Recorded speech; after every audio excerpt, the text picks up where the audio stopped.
একটা ছোট্ট গল্প শেয়ার করতে যাচ্ছিলাম। যেমন হচ্ছে আমরা যখন প্রথমবার ত্রাণ নিয়ে যাই, আমরা আখাউড়ার একটা পরিবার পেয়েছিলাম যার বাসায় হচ্ছে ত্রাণ পৌঁছানোর পরে তিনি আমাদেরকে 10,000 টাকা দিয়েছেন।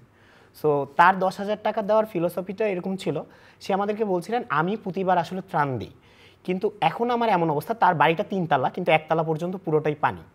সো তার বিষয়টা এরকম ছিল, আমি প্রতিবারই ত্রাণ দেই বা মানুষকে উপহার সামগ্রী দেই, আমরা ত্রাণ শব্দটা অ্যাভয়েড করছি, যে উপহার সামগ্রী দেই, কিন্তু এইবার যেটা সমস্যা হয়েছে আমার বাড়ির চারপাশে নদীর মতো অবস্থা হয়ে গিয়েছে, আমি নিজে বাসা থেকে বের হতে পারছি না।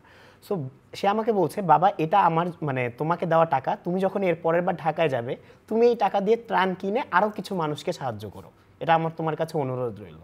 সেখানে হয়েছিল কেমনও হয়েছে যে আমরা ওখানে গিয়েছি, মানুষ এতটা খুশি হয়েছে যে তারা আমাদেরকে ডেকে ডেকে তাদের সাথে ছবি তুলছিল, আমরা ছবি তুলছিলাম না। যে আপনারা আমাকে একজন মামা এরকম বলছে যে তুমি আমার মা, তুমি এত দূর থেকে এসেছো আমাদেরকে দেখে, আমরা যদি হতাম আমরা কখনো যেতাম না, তোমরা এত দূর থেকে এসেছো, তুমি আমার বাসায় পা দিয়ে যাবা, তুমি আমাকে কিছু দেওয়া লাগবে না, তোমার বাসায় পা দিয়ে যাবা।